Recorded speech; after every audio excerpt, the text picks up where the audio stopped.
जीव कहता है कि प्रभु मैं आपका नाम जपूं, हे दयालु कृपा करो। परमात्मा हम आपके शरणापन्न हैं और मैं जप रहा हूँ, आपको याद कर रहा हूँ, आपको रिझा रहा हूँ, आप कृपा करुणा करो, क्योंकि आप करुणा के सागर हैं। चाहे बेटा जैसा भी हो पर माँ उसके लिए उल्टा ही करती है, उसी प्रकार जीव चाहे जैसा भी हो जगदीश कृपा ही करते हैं। भक्तों ने गाया है, आइए गाते हुए आगे बढ़ते हैं। भगवान नाम के संकीर्तन से अजामिल का उद्धार हो रहा है, भगवान के धाम हो जा रहा है।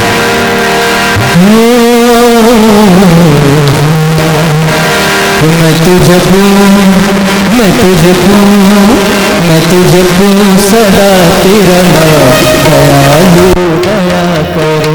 मैं तुझे सदा तेरा दयालु दया करो। मैं तुझे सदा तेरा दयालु दया करो। दयालु दया करो, कृपालु कृपा करो। दयालु दया करो, जय हो कृपालु कृपा करो। हो दयालु दया करो, कृपालु कृपा करो। दयालु दया करो, कृपालु कृपा करो। मैं तुझको सदा तेरा दयालु दया करो। मैं तुझको सदा तेरा दयालु दया करो।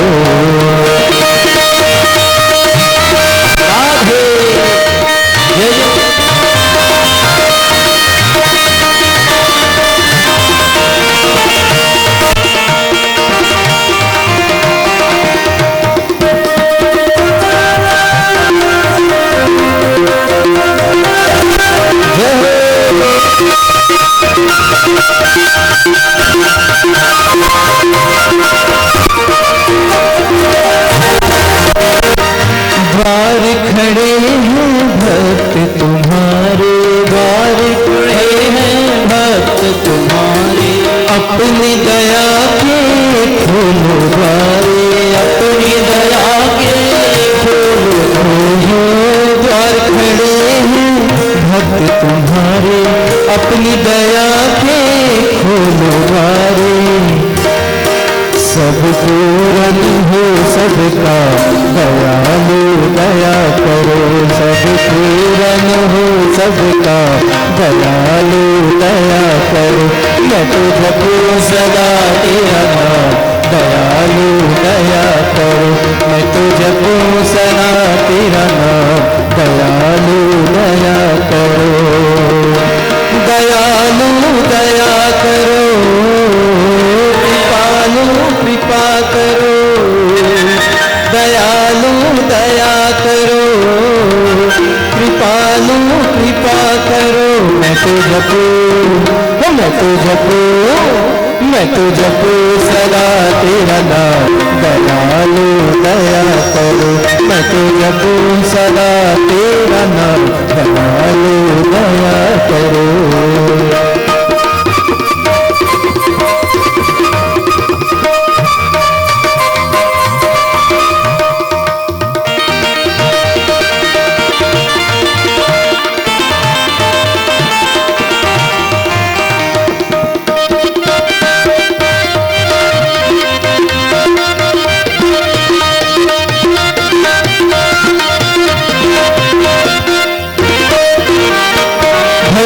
कीर्तन गाऊं मैं तेरा, भजन कीर्तन गाऊं मैं। भजन कीर्तन गाऊं मैं तेरा, भजन कीर्तन गाऊं तेरा। नित्य उठ नाम ध्याऊं मैं तेरा, नित्य उठ नाम ध्याऊं मैं तेरा। कृष्ण कृष्ण कृष्ण कृष्ण प्रभु श्री राम, दयालु दया करो। कृष्ण कृष्ण प्रभु राम, दयालु दया करो। मैं तुझको सदा तेरा नाम, दयालु दया करो। मैं तुझको सदा तेरा नाम, दयालु दया करो।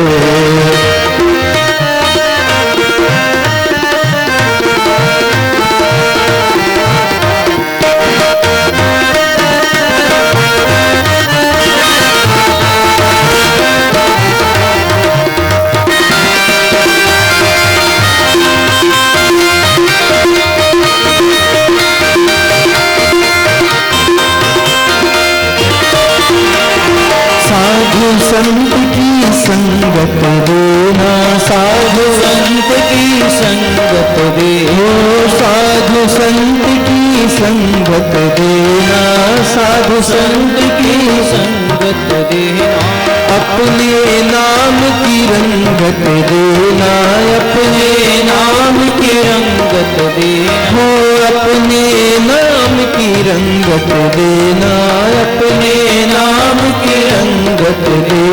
मुझे दास बना लो घनश्याम, दयालु दया करो, मुझे दास बना लो घनश्याम, दयालु दया करो। मैं तो जपू सदा तेरा नाम, दयालु दया करो, मैं तो जपू सदा तेरा नाम, दयालु दया करो, मैं तो जपू सदा तेरा नाम, दयालु दया करो, मैं तो जपू सदा तेरा नाम, दयालु दया करो, मैं तो जपू सदा तेरा नाम, दयालु दया करो, मैं तो जपू सदा तेरा नाम, दयालु दया करो, कृपालु दया करो, दयालु दया करो। बोलिए भक्तवत्सल भगवान की जय हो। तो जिह्वा पर भगवान नाम आया अजामिल के, भगवान के पार्षद आए और अजामिल को भगवान के धाम को ले गए, अजामिल का उद्धार हुआ है। बोलिए भक्तवत्सल भगवान की। यमराज के दूत यमराज के पास जाते हैं, यम और यमदूतों का संवाद होता है। यमराज के दूतों ने कहा कि महाराज कहां भेज दिए, मलहम पट्टी करा के आ रहे हैं। यमराज जी ने कहा कि तुम गए कहां थे? तो कहा जहां जाना चाहिए। यमराज जी ने कहा वहां जाओ जिसने कभी जीवन में कृष्ण नाम न लिया हो, वहां जाओ जिनके सिर कभी भगवान के चरणों में न झुका हो, पर जो निरंतर भगवान नाम संकीर्तन कर रहा हो, अपने आराध्य की सेवा में लगा हो, उसकी जिह्वा से अपने आराध्य का नाम निकल रहा हो, ऐसो के यहां जाओगे तो मलहम पट्टी होगी। यमराज ने अपने दूतों को समझाया कि कृष्ण प्रणामी न पुनर्भवाय, जो कृष्ण का है, जो भगवान का है, उसके यहां नहीं। जो बिल्कुल विपरीत है, जो नास्तिक है, नास्तिक कौन है? नास्तिक को वेद निंदा कहा, जो वेद की निंदा करे वो नास्तिक है, जो माता पिता की निंदा करे वो नास्तिक है, जो गुरुजनों की निंदा करे वो नास्तिक है, जो अध्यात्म के प्रति उसका भाव न हो नास्तिक है। इसलिए जहां से सृजन है उसके प्रति संवेदना रखो। हम अपनी संस्कृति में, अपनी मर्यादा में, अपनी वेशभूषा में रहें और वही आनंद है। अरे सूर्य भी पश्चिम दिशा की ओर जा रहा है तो अस्त हो जाता है, और हम पश्चिम की ओर जाएंगे तो पाश्चात्य जो कल्चर है वो हमारा नहीं है। हमारी अपनी वेशभूषा, हमारी अपनी मर्यादा, हमारे धर्म शास्त्र, गीता, रामायण, वेदांत, उपनिषद, ये हमारे हैं और हम उनके साथ रहें।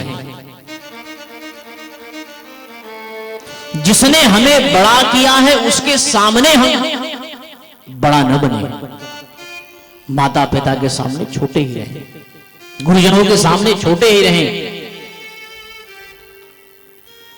भागवत ये बताती है कि बस हमको कैसे जीना है।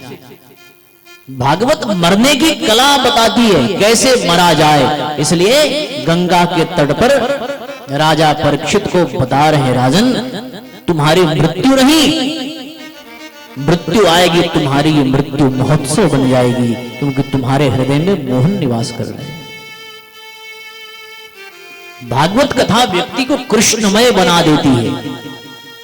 भक्ति रुदपद्यते पुंसाम शोक मोह भयापहा। भागवत श्रवण करने से हृदय में भक्ति का प्रादुर्भाव होता है। सुखदेव महामुनि कहते, राजन एक बार देवताओं के द्वारा अपराध हुआ है और देवताओं ने अपने गुरु का अनादर किया और देवताओं पर विपत्ति आई। तो सुखदेव महामुनि ने पूछा कि देवताओं से भी अपराध? तो कहा कि हां, अपराध हुआ। कभी कभी जब जीवन में संकट आता है तो बड़े बड़े लोगों की बुद्धि भी मलिन हो जाती है। जब नाश मनुज पर छाता है, पहले विवेक मर जाता है। जब जीवन में अमंगल होने वाला हो तो विवेक काम नहीं करता, बुद्धि काम नहीं करती। प्रायः समापन्न विपत्ति काले, धियोऽपि पुंसां मलिनी भवन्ति। असंभवं हेम मृगस्य जन्म, तथापि रामो लुलुभे मृगाय। प्रायः समापन्न विपत्ति काले, धियोऽपि पुंसां मलिनी भवन्ति।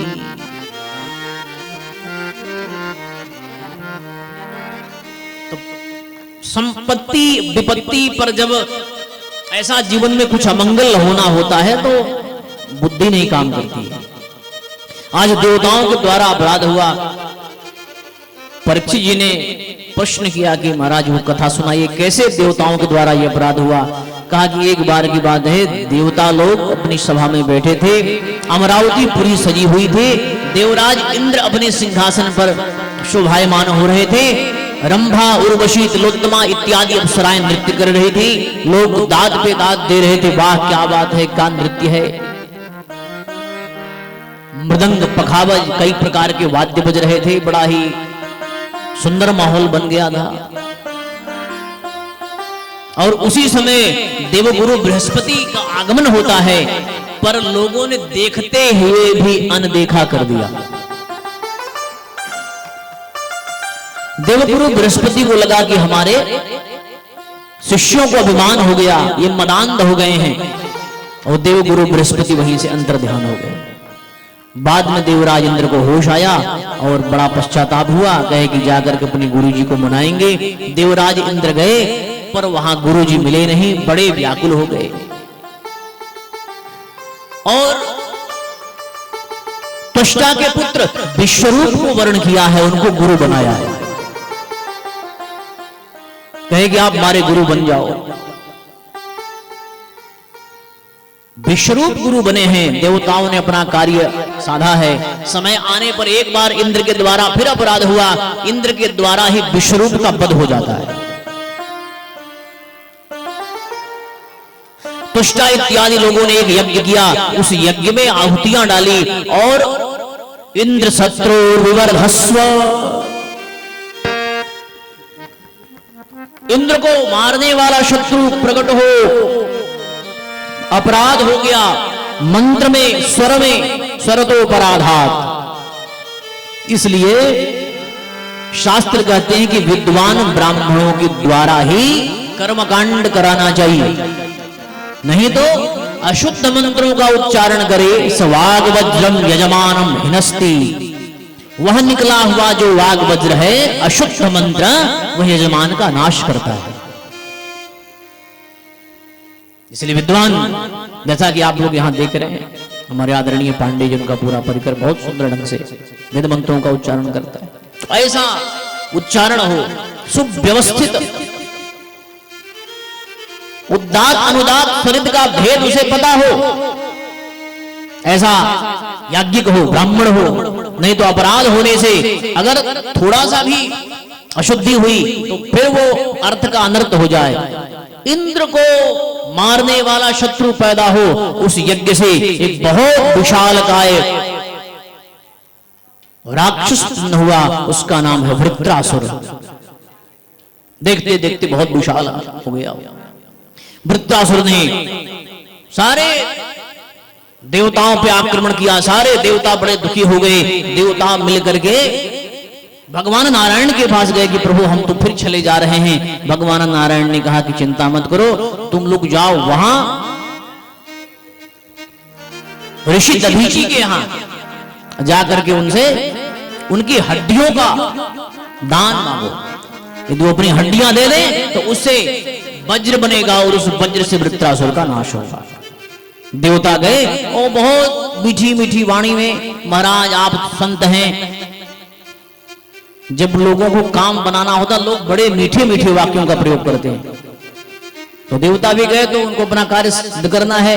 महाराज आपका तो साधु जीवन है, परोपकारार्थमिदं शरीरम, आप तो दूसरों के लिए जीते हैं। तो ऋषि ने कहा कि वो बात अलग है, बताओ तुम्हारा आगमन कैसे हुआ? तो कहा ऐसी सी बात बड़ी है और आप कृपा करुणा कर दें तो आपके अस्थियों से वज्र बनेगा और फिर वो वृत्रासुर का नाश होगा तो हम लोग स्वस्थ रहेंगे। ऋषि ने कहा कोई बात नहीं। ऋषि दधीची ने हड्डियों का दान किया, विश्वकर्मा ने उन अस्थियों से वज्र बनाया है और वज्र बना करके देवराज इंद्र को दिया है। घमासान युद्ध हुआ है वृत्रासुर से देवराज इंद्र का, पर वृत्रासुर उस युद्ध में भी विचलित नहीं हुआ, क्योंकि ऋषि के द्वारा उत्पन्न हुआ है। उस समय उसको याद आई कि अब जीवन जाने वाला है तो उस प्रभु को भज लें। उस समय वृत्रासुर की बड़ी सुंदर वाणी है। वृत्रासुर ने भगवान से प्रार्थना किया, अजात पक्षा इव मातरं खगाः स्तन्यं यथा वत्सतराक्षुधार्ता प्रियं प्रियेव द्युषितं विषण्णा मनोरविन्दाक्षद दृक्षते त्वाम्। अजात पक्षाः, जिसके अभी पंख नहीं आए हैं, जो ऐसा शिशु शावक विचार कर रहा है मेरी मां कब आएगी, हमको दाना डालेगी। मातरं खगाः स्तन्यं यथा वत्सतराक्षुधारताः, जैसे बछड़ा बंधा हुआ अपने खूंटे से मां को याद कर रहा है, मां कब आएगी, जंगल से हमें दूध पिलाएगी। स्तन्यं यथा वत्सतराक्षुधारता प्रियं प्रियेव द्युषितं विषण्णा, जैसे किसी पत्नी का पति परदेश गया हो और जैसे वो व्याकुल होकर के याद कर रही है हमारे पतिदेव कब आएंगे। मनोरविंदाक्षद दृक्षते त्वाम्, उसी प्रकार हे नारायण हम आपको दर्शन करना चाहते हैं। भगवान को पुकारा है और इंद्र के वज्र से वृत्रासुर का प्राण निकल गया, वृत्रासुर का वध किया। इंद्र को ब्रह्म हत्या लगी है। इंद्र के ब्रह्म हत्या को ऊसर भूमि ने, जल ने, वृक्षों ने और मातृशक्तियों ने लिया है। इंद्र की ब्रह्म हत्या दूर हुई है।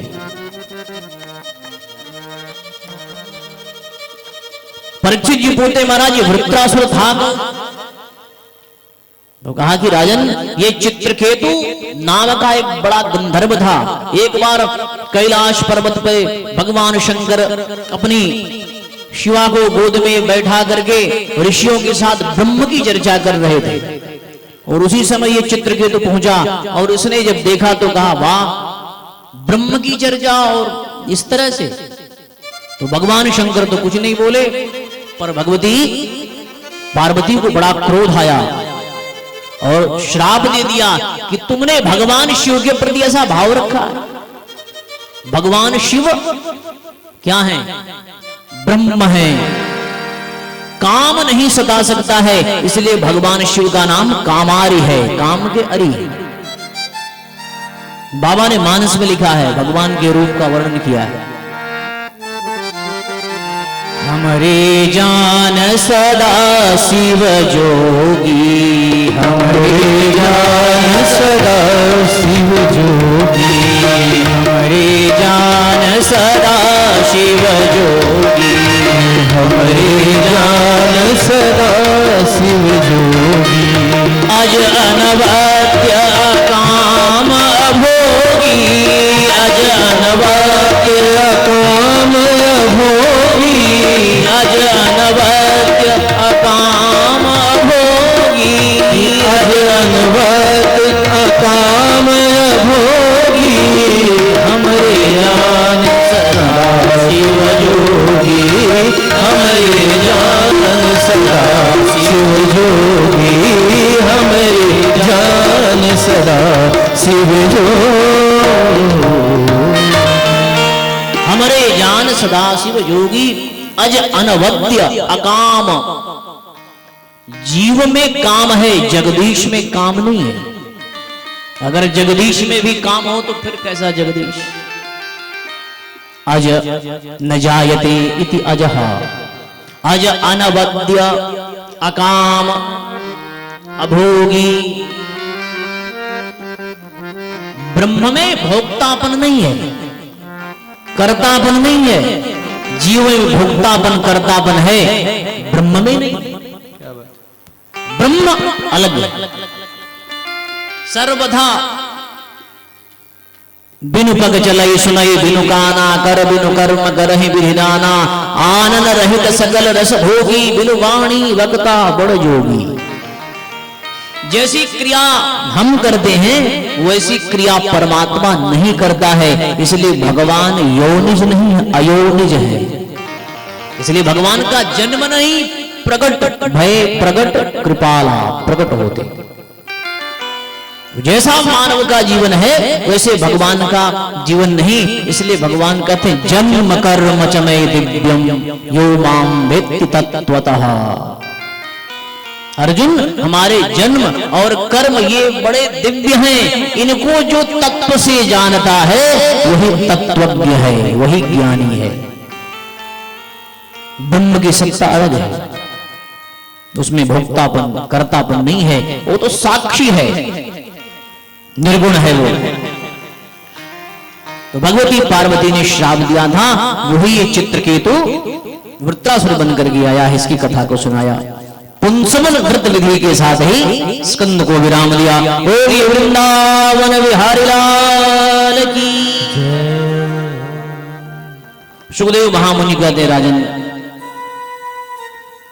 भगवान कभी कभी अपने भक्तों की वाणी को सच करने के लिए अनेक प्रकार के रूप धारण करते हैं, जो सर्वथा कल्पना से भी परे है। परीक्षित जी ने पूछा ऐसी कौन सी कथा सुनाएंगे? तो कहा कि बड़ी प्यारी कथा है, उस कथा को श्रवण करो। उस कथा का नाम है प्रहलाद चरित्र।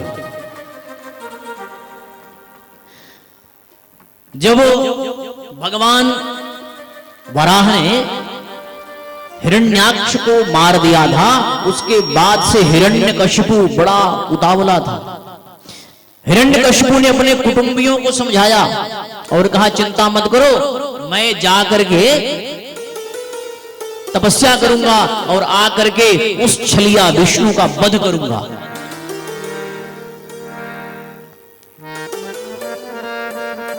जो कालों के भी काल महाकाल हैं, उनको भला कौन क्या कर सकता है?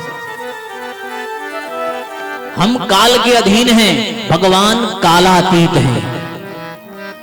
करालम महाकाल कालम कृपालम गुणागार संसार पारम नतोहम तुषाराद्रिशंकाश गौरम गभीरम मनोभूत भूमि प्रभाश्री शरीरम नमामि शमीशान निर्वाण रूपम विभुं व्यापकम ब्रह्म वेद स्वरूपम निजं निर्गुणं निर्विकल्पं निरीहं चिदाकाशमाकाशवासं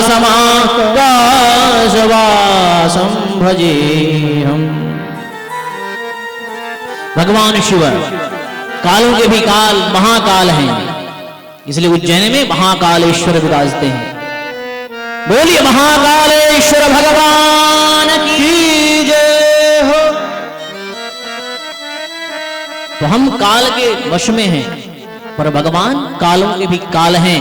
जिनके भय से काल भी भयभीत होता है, ऐसे भगवान कि एक बार भ्रिकुटी वक्र हुई तो काल भी हाथ जोड़ के खड़ा हो जाता है। आपने रामायण में वो सीरियल देखा हो रामानंद सागर का, कि जब भगवान श्री राम को जाना होता है तो काल आता है और भगवान राम से कहता कि हमारे आपके बीच में तीसरा कोई आना नहीं चाहिए, आएगा तो फिर उसे मृत्यु दंड। तो काल भगवान का सेवक है। कहते हैं राजन, जब हिरण्यकशिपु अपने कुटुंब करके हिमालय की तलहटी में चला गया, जाकर के तपस्या करने लगा, और पर इसकी तपस्या तामसिक है। तपस्या इसकी सार्थक नहीं है। 3 प्रकार का तप होता है, सात्विक, राजस और तामस। जो अपने लिए तप किया राजस तप है, जो लोगों को दुखी करने के लिए तप किया जाए वो तामसिक तप है, और जो विश्व की कल्याण की कामना से किया जाए वो सात्विक तप है। इसलिए तप की भी विधा है। तप कैसा होना चाहिए? अपने लिए तप करना कोई तप नहीं है। तप वो है सर्वे भवन्तु सुखिनः सर्वे सन्तु निरामयाः सर्वे भद्राणि पश्यन्तु मा कश्चित् दुःखभाग् भवेत्। प्रभु सारे विश्व का भला हो, ये सात्विक तप है। सारे विश्व का भला होगा तो तुम्हारा ही भला हो जाएगा। और ये राक्षस है, इसने तामसिक तप किया, क्योंकि हम तपस्या करके दुखी करेंगे लोगों को, शासन करेंगे। तपस्या करने चला गया और घर में इसकी जो पत्नी, उसका नाम है कयाधु, अकेली बची रही। देवराज इंद्र को लगा कि तपस्या करने गया है, 1 से 2 हो जाएंगे, इसको ऐसा करो समाप्त कर दो। कयाधु को मारने के लिए उद्यत हुए। देवर्षि नारद प्रकट हुए। अरे अरे देवराज, नहीं नहीं, ये अपराध मत करो, इसके गर्भ में भगवान का भक्त है। देवराज इंद्र ने कयाधु की प्रदक्षिणा किया है, प्रणाम करके निकल गए। देवर्षि नारद ने कहा कि देवी, तुम्हारा पति बहुत दूर चला गया है तपस्या करने, आओ हम तुमको ऋषियों के हाथ रख देते हैं, वहां तुम सुरक्षित रहो। जहां पर नारी सुरक्षित है, जहां पर भारतीय संस्कृति सुरक्षित है, वही भगवान भी आते हैं। इसलिए यत्र नार्यास्तु पूज्यन्ते रमन्ते तत्र देवताः। जहां नारियों की पूजा होती है वही देवता निर्माण करते हैं। इसलिए संस्कृति हमारी रही है, मातृदेवो भव, पितृदेवो भव, आचार्य देवो भव, अतिथि देवो भव।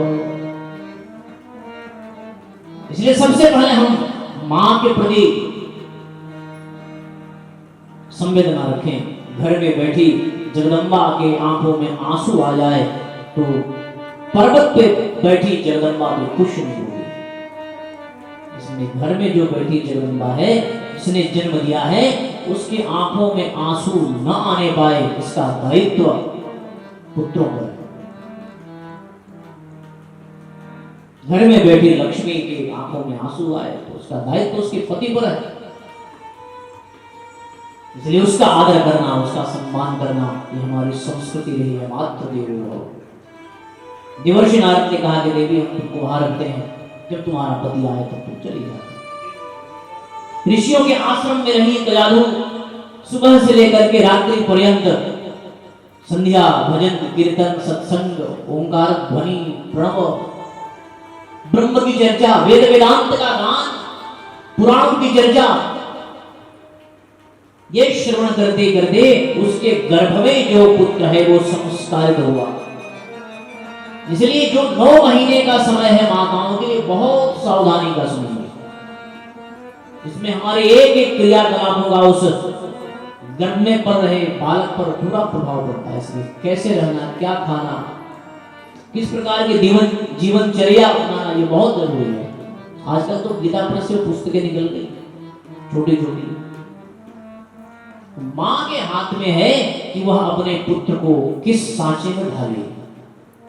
वो जो समय है वो बहुत ही सावधानी का है। 9 महीना बालक गर्भ में रहता है। इसकी तपस्या बड़ी उग्र हुई। यहाँ ये बिल्कुल बड़ी मग्न है, भगवान की भक्ति में लीन है।